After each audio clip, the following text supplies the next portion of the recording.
SKM की तरफ से अब क्या रणनीति रहेगी? कल जो किसानों के साथ पंजाब में हुआ, उसको लेकर अब एसकेएम की क्या रणनीति है?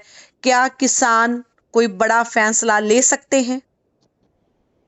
देखिए, सबसे पहले तो जो महत्वपूर्ण बात है जी। वो ये है कि अंग्रेजों की सरकार की तरह जी। पंजाब की भगवत मान की सरकार ने और केंद्र की मोदी सरकार ने पंजाब के बॉर्डरों पर बैठे हुए किसान जो लगभग 13 महीने से बैठे थे, जी। उनके आंदोलन पे बर्बरता करके और जिस तरह से उनके आंदोलन का दमन किया गया है, जी। हम इसकी निंदा भी करते हैं और सरकार को एक चेतावनी के रूप में भी ये बात कहना चाहते हैं कि किसान पीछे नहीं हटेगा। जी। कोई फर्क नहीं है बीजेपी में या आम आदमी पार्टी में, जो काम भाजपा कर रही थी वही काम आम आदमी पार्टी ने किए हैं।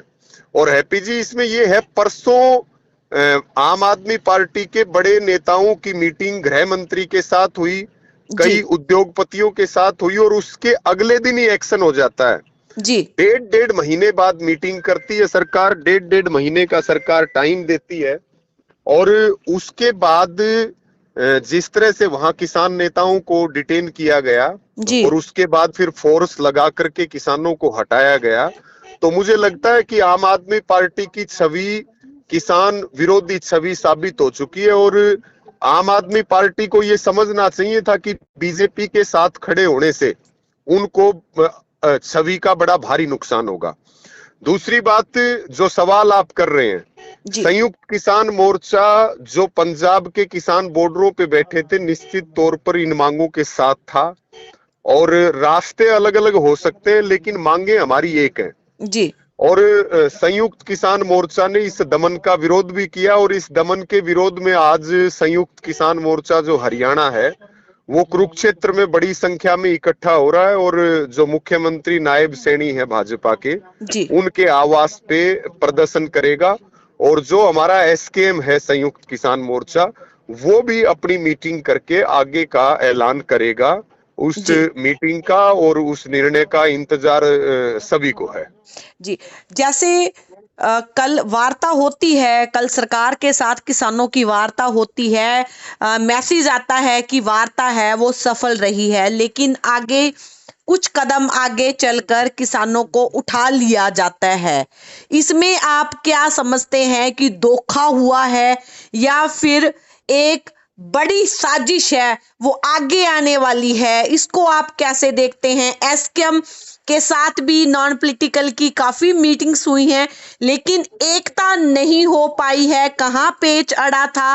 अब रणनीति नॉन पॉलिटिकल एसकेएम की इकट्ठी चलेगी या फिर दोनों मोर्चे अलग अलग से ही कार्य करेंगे? देखिए, सबसे पहली बात तो ये है कि सरकार का इस तरह का एक्शन जो है वो सरकार का कायरता वाला रवैया दिखाता है। जी। दूसरी बात, जो बात आपने पूछी है, ये एक प्रकार से षड्यंत्र और धोखा ही है जी। कि एक तरफ आप वार्ता के लिए बुलाते हैं, दूसरी तरफ वार्ता के बहाने से आप हमारे जो नेता हैं, किसान नेता हैं, उनको आप गिरफ्तार कर लेते हैं और उसके बाद पीछे से जो शांति प्रिय तरीके से पिछले 13 महीने से किसान वहां बैठे थे सारी मांगों को लेकर के, उनके ऊपर आप बर्बरता करते हैं और उनको भी फिर आप गिरफ्तार करते हैं। वहां किसानों के टेंट, तंबू, ट्रॉली, ट्रैक्टर जिस तरह से वहां से हटाए गए, वो बहुत सारे वीडियो सोशल मीडिया और न्यूज में भी वायरल हैं। रही बात एकता की कोशिश, संयुक्त किसान मोर्चा की पहले दिन से रही, जी। क्योंकि कोई एमएसपी पूरे देश का मुद्दा है। हम दिल्ली से इकट्ठे वापस आए थे, दिल्ली हम इकट्ठे गए थे, तो संयुक्त किसान मोर्चा का ये मानना था कि कोई बड़ा मूवमेंट हो तो उसको हम सब मिलकर के लड़े। लेकिन हमारे इन्होंने एसकेएम नॉन पॉलिटिकल बना करके जो मूवमेंट चलाया, तो संयुक्त किसान मोर्चा ने इसमें भी मांगों का समर्थन किया। हमने इस आंदोलन को बाहर से समर्थन दिया, इसके समर्थन में पूरे देश में राष्ट्रव्यापी कॉल भी दी गई, कई बैठकें एकता के लिए हुई, लेकिन कुछ ऐसे पेच फंसे रहे डिमांड्स को लेके, मांगों को लेकर के, क्योंकि अभी हम जो नई पॉलिसी सरकार लेकर के आई है कृषि विपणन पर राष्ट्रीय नीति, हम उसका विरोध कर रहे हैं कि 3 कानूनों को सरकार जो हो पिछले दरवाजे से लागू करना चाह रही है स्टेट के माध्यम से। तो अभी वो मीटिंगें चल रही थी, अभी आगे एक डेट और रख रखी थी एकता के लिए, लेकिन उससे पहले ये जो एक्शन हुआ है, क्योंकि एक जगह पे एक्शन होता है तो उसका असर सारे संगठनों पे पड़ता है। जी एक जी जगह आंदोलन का दमन होता है तो उसका असर आगे के मूवमेंट्स पे पड़ता है, लेकिन हम कमजोर नहीं है। जी जी किसानों के रास्ते अलग अलग हो सकते हैं, लेकिन मुद्दे हमारे एक हैं, और निश्चित तौर पर भविष्य में ऐसे प्रयास मूवमेंट के जब भी हों तो ये कोशिश हमेशा रहनी भी चाहिए कि हम संयुक्त रूप से मिलकर के लड़े ताकि उस आंदोलन को जीत सके।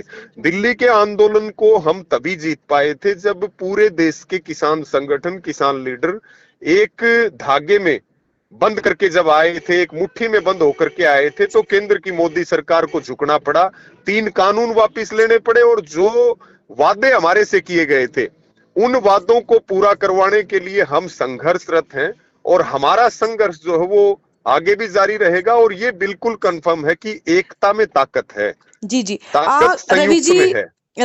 रवि जी, किसानों को गिरफ्तार किया गया है, क्या उनकी रिहाई के लिए एसकेएम जल्दी कोई बड़ा फैसला देखिए, लेगा? कब तक रिहा करवाए जाएंगे किसान? एसकेएम ने तो तुरंत प्रभाव से ये बयान दे दिया था कि गिरफ्तार किसान नेताओं को रिहा किया जाए। संयुक्त किसान मोर्चा हरियाणा की मीटिंग भी रात को ऑनलाइन हुई, उस समय भी ये मुद्दा था, आज कुरुक्षेत्र में भी ये मुद्दा है। और निश्चित तौर पे ये बहुत किसी के लोकतांत्रिक अधिकारों का हनन नहीं कर सकते आप।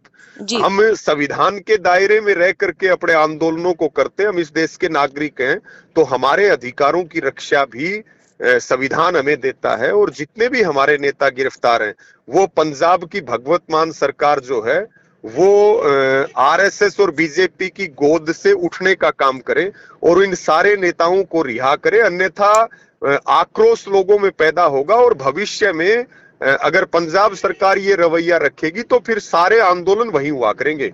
जी जी जी ये भी तय है। जी जी, बहुत बहुत शुक्रिया रवि जी, बहुत बहुत शुक्रिया। जी जी। तो ये थे हमारे साथ किसान नेता रवि आजाद, जिन्होंने आंदोलन की नई जो रणनीति तैयार हो रही है उसके बारे में चर्चा की है। और उनका ये भी कहना है कि आज सीएम कार्यालय का जो घेराव है वो एसकेएम के नेतृत्व में हो रहा है, और बहुत जल्दी एसकेएम बहुत बड़ा फैसला लेगा और इस आंदोलन को आगे बढ़ाया जाएगा।